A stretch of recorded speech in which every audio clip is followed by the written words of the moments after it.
Hello students, welcome back. It has been a while since I've recorded a lecture.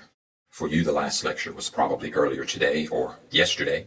For me, the last lecture was about 3 months ago. So let's continue where we left off. In the last lecture, we discussed the medium artery. We will review the medium artery in this lecture and discuss the large artery. Let's first review the medium artery. Shown here is our medium artery. Let's separate the components so we can identify them. The interior of an artery, or the opening of a vessel, is known as the lumen, and we'll identify that later. Shown here is the lumen, and surrounding the lumen are cells, endothelial cells, making up the endothelium. So let's pull this one up. So here we have our endothelium. The next layer is going to be the basement membrane. The next layer is going to be the internal elastic lamina. The fourth layer is going to be the tunica media. The fifth layer is the external elastic lamina. And the outermost layer is the tunica externa. And so these are the layers of our medium artery. Let's label these.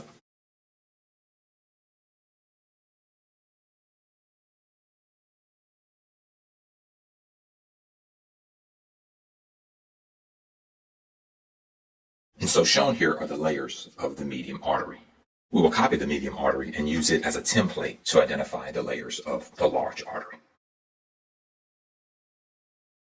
To start out, we will make our copy of the medium artery larger. And here we have our starting point for our large artery. There are some elements in the medium artery which are not found in the large artery. The first is the internal elastic lamina, shown here as a light color. And the second is the external elastic lamina, shown as a dark blue color. Let's remove these two. However, there is an additional layer found in the large artery which is not found in the medium artery. This additional layer is found between the basement membrane and the tunica media. At this point, we will draw the additional layer that's found in the large artery. In order to do this, we will need to temporarily remove the endothelium and the basement membrane.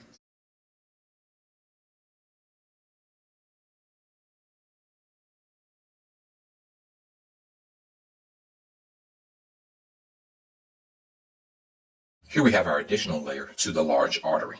Let's first describe the purpose of this layer. This layer has fibers which impart strength to the large artery.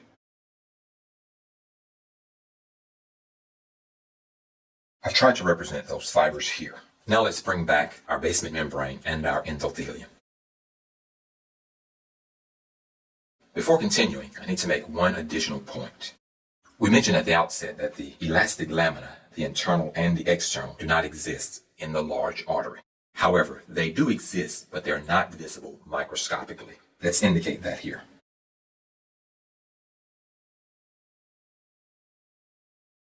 The internal elastic lamina is not visible microscopically in the large artery. It does exist, but just not visible. It is the same case for the external elastic lamina. Both the internal elastic lamina and the external elastic lamina are not visible microscopically in the large artery. This new layer is simply called collagenous tissue because it's primarily composed of collagen. And so the fibers here are collagen fibers primarily.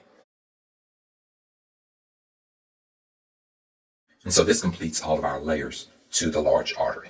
There's one additional component to the large artery that we will identify next.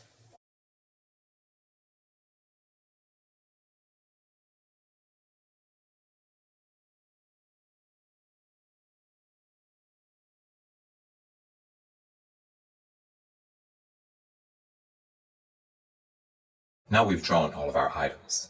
Next, we will annotate these elements and others.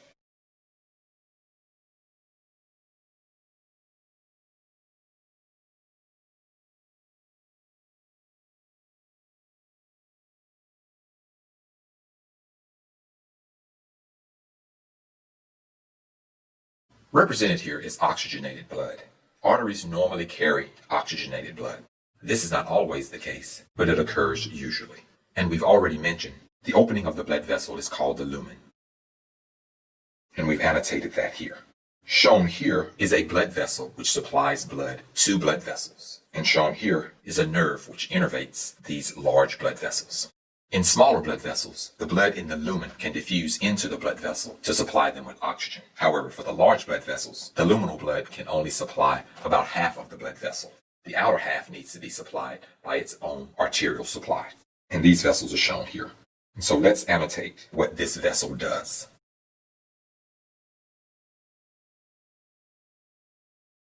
These blood vessels are analogous to the coronary vessels of the heart. The name for these vessels is a Latin term.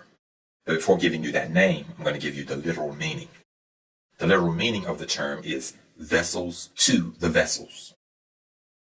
And the Latin term is vasa vasorum. Vasa vasorum literally means vessels to the vessels. And so the vessels shown here are vasa vasorum, vessels to the vessels. Large vessels are also innervated with nerves, and a nerve is shown here. So we'll just indicate that. And shown in yellow here is one of those nerves. On the left, we have a medium artery, and on the right, we have a large artery. The large artery has two alternate names, conducting arteries or elastic arteries. The medium arteries also have alternate names. Medium arteries are also known as distributing arteries or muscular arteries. And so that completes our review of the medium artery and our lecture on the large artery. I hope that you've learned a lot.